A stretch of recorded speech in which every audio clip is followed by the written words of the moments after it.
Glad to know him as a friend. Please welcome Mr. Jim Carrey.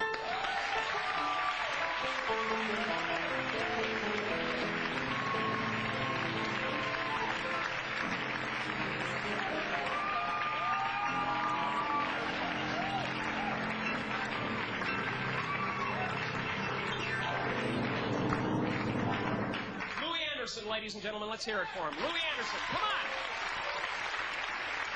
on. Louis Anderson, let's hear it. Louis Anderson, yeah. Louis Anderson, woo! Louis Anderson, all right. There he goes. Give it to him.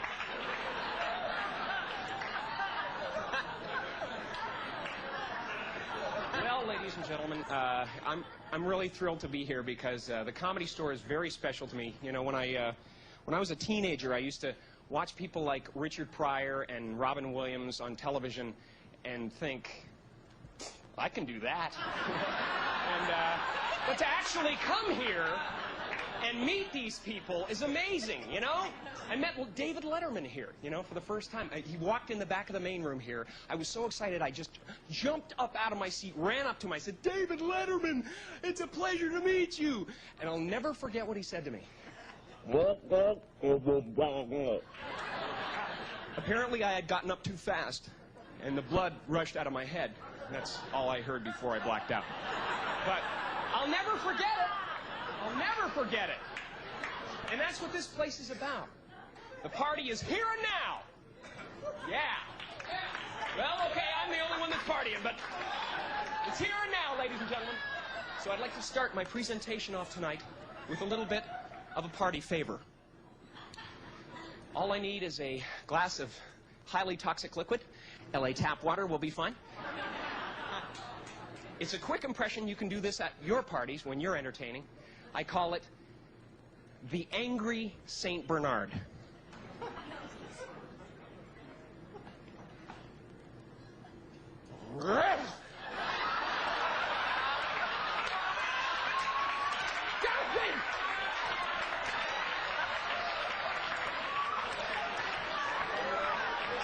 Thank you very much. Yeah. I'm quite an entertainer. I'd like to do some observational humor for you now. I hope you can identify with it. Hey, don't you hate when you're in bed with 3 women and the least attractive one whispers, "Save it for me"?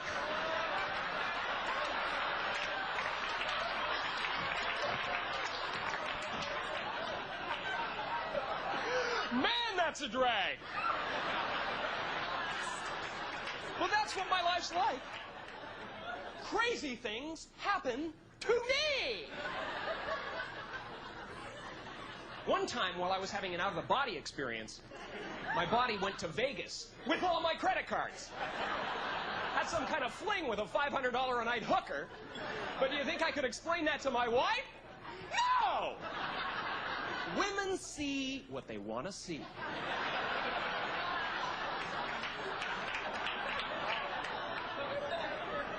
And they love to have sex now, you know, women. I'm sick to death of it. And I think I speak for the rest of the guys here tonight when I say, hey, ladies, can't we ever just hug? Is that the only way you can communicate? You ever want to freak a woman out? Just do that. Guys, just turn down sex once. You know? They will freak out, man, because they don't expect guys to turn down sex. Because guys are like dogs, waiting to be let out of a car.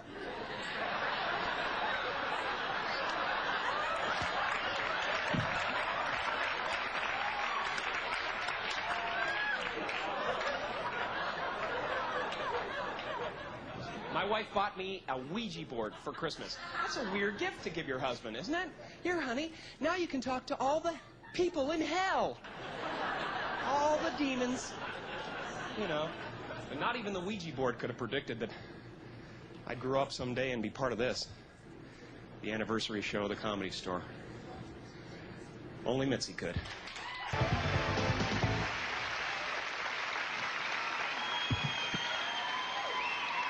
Thank you.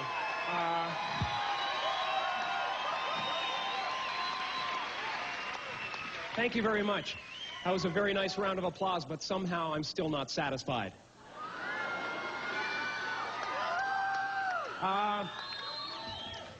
You know, when they asked me to be on Comic Relief this year, I was very excited because it's a wonderful cause and it helps a lot of people, but even more importantly, it's an incredible showcase for my talent. This is my moment. And a lot of people don't know this, but when I was about 14 or 15, my father lost his job, and I actually became homeless for quite some time. Of course, I grew up in Canada, so I thought we had just gone camping, you know. But he kept me in the dark a lot, you know. They didn't want me to know what was going on anyway because they were embarrassed. It's a very embarrassing thing. You know, like I would say, Dad, are we by any chance living below the poverty line? And he'd say, no, son. We're rich as long as we have each other. Now, get in the dumpster. Come on. Jump in there, son. You know, I don't know. It just seems like it's totally out of control now, the whole homeless thing. And it just, and we've really got to do something about it because not only is it, you know, unnecessary in this country for people to live that way, but let's face it, it's starting to get annoying. You know? I mean, every time you get out of your car, you feel like some kind of game show host. I'll give $1 to anyone who can show me a rag and a squirt bottle. Open sores, that's good for 5. And you got to make sure you got change, too. You got to have small bills every time you leave the house, you know, because if you pull a 20 out of your pocket, you look like an idiot. Whoops, this one's not for you. Wow, smallest I got.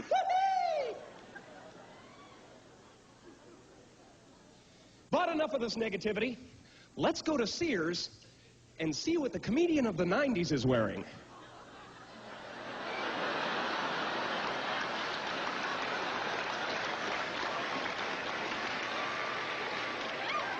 I did this joke the night of the riots, and the audience looted me. Dangerous doing mannequin jokes these days. Boy, those riots were really something, weren't they? I've never seen anything quite like it. Of course, I was perfectly safe because I'm on In Living Color. I just put a big sign on my back, black owned.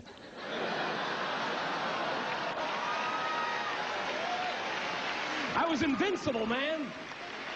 Hey, everybody, Compton, let's go.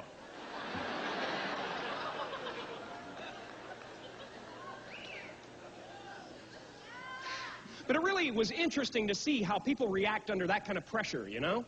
I mean, I think, you know, see, I have an outlet for my anger. I come on stage, I go, and that's it. That's what I do. You people have nothing. No way to outlet, man. That's what happens. See, that's why every time there's a natural disaster of some kind, people in this city go insane. They go insane. It's a chance for them to do anything weird that they've ever wanted to do, man. Oh, it's an earthquake. Oh, my penis is coming out. Woo! Oh, my God. Oh, it's my penis. Oh, it's a natural disaster. Oh. Officer, it's the big one. Yay.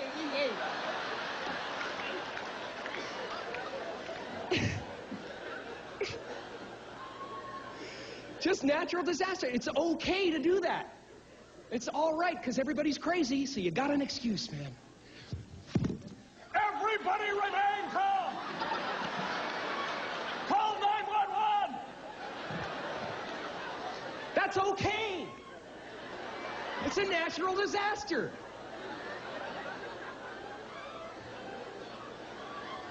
I can't believe I just did that.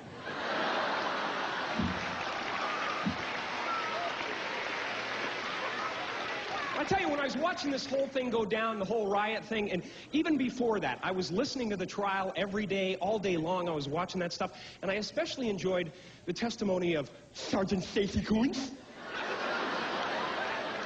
And I don't normally like to make fun of the way people talk, but I think it has a bearing in this case. You know? And you know there's bitterness that goes way back there. You know? You know he was made fun of. There's at least 10 guys at the station who do impressions of him. He gets there every day. He has the best intentions in the world. He puts the guns on. Today, I'm gonna right the wrongs. I'm gonna make the system work. I'm gonna sweep the streets.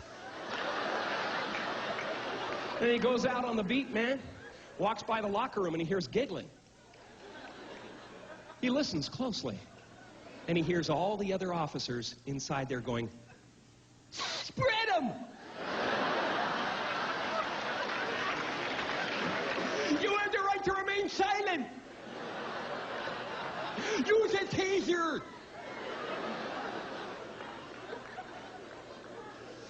I have a joke you can play on the police, depending on how lucky you feel that day. It's really fun. What you do is, see, because I know a lot of you people, I can see it in your faces, you're going to want to retaliate. I can see it right now, so do it with humor. Don't drink for about 4 weeks. Then buy yourself a beer and pour it all over your clothes. Then just drive around with your head out the sunroof all night like this. And when they pull you over, you say, "What? Breathalyzer? Sure." Nothing! Walk the line? I believe my nose is right there, officer.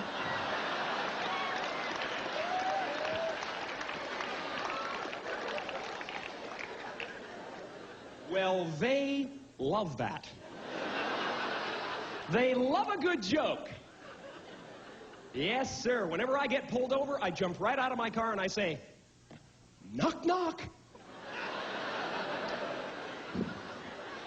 And then I won't give them my license until they respond. All right. Who's there? Sergeant Stacy Cummins. Thank you very much. You guys have been great. Take care. Stop my talking and start the show with the multi-talented and double-jointed Jim Carrey. Good to be here. My name is Jim Carrey, and how are you this evening? Alrighty then. Gene. I'm born, I was raised in this country, you know. And I live in Los Angeles now.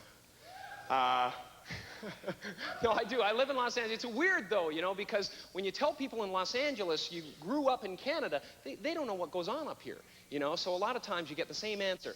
"Wow! Must have been cold." You know?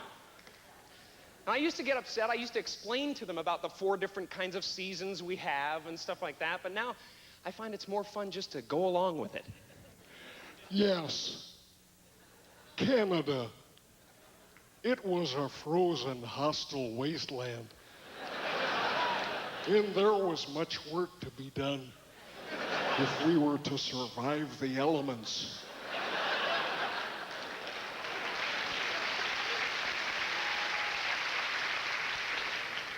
After boring a hole through the ice to find food,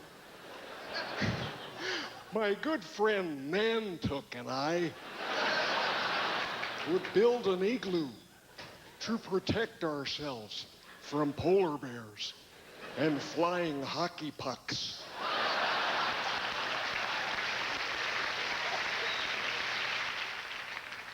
Then we would drink a lot of beer.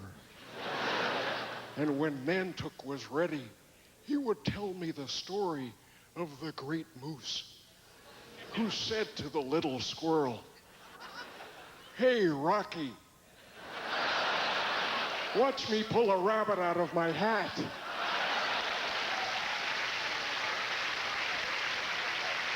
Oh, man. But I'm here now. I'm here, and I feel good tonight. Really good. Excellent. Super. I just want to go, go, go, go. I think those subliminal motivation tapes are starting to make a difference. You need something, you know? Seems like we're always trying to fend off these negative impulses, you know? It's like you're with a friend, could be your best friend in the whole world, stand about 2 feet away talking to you. You're thinking, my goodness, I could just fire out and hit him right now. He would never expect it. He's my friend. See, insanity is never that far away. It's as close as saying yes to the wrong impulse. The people who stay sane are the people who can make those quick decisions. Should I stick my fingers into the fan or leave the room right now? Should I run the blade of this razor across my tongue or just keep shaving? Come on, you're right there. You could just go. See, luckily, most of us have that little voice inside our head that says, turning the car into oncoming traffic is counterproductive. If we could learn to control our impulses, man, we could all be like Jimmy Stewart, you know? I love that guy. You know, because no matter what happens, no matter how bad things get, Jimmy Stewart can look at it in a positive way.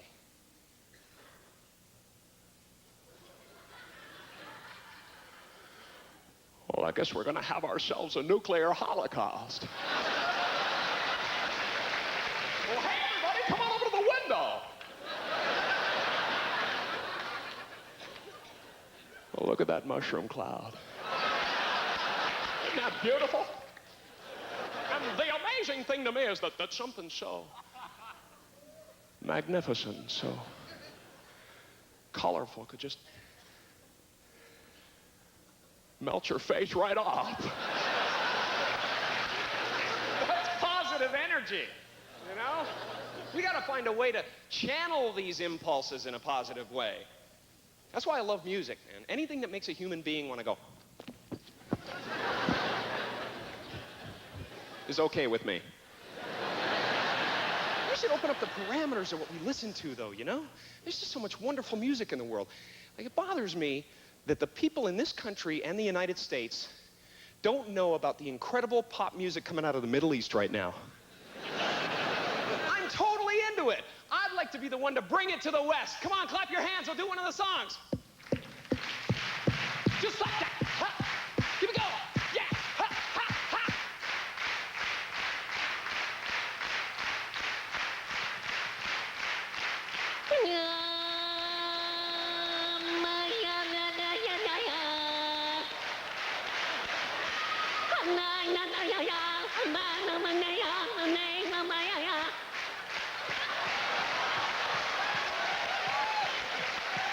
We don't get to listen to that, you know? Radio is just so much different over there.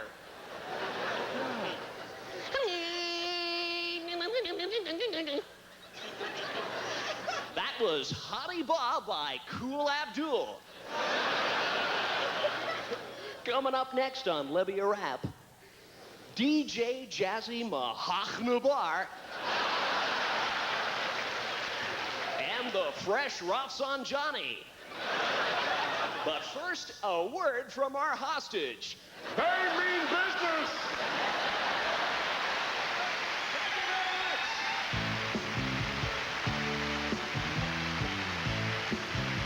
And if you thought Jim Carrey was bizarre, here to expand the definition is Michelle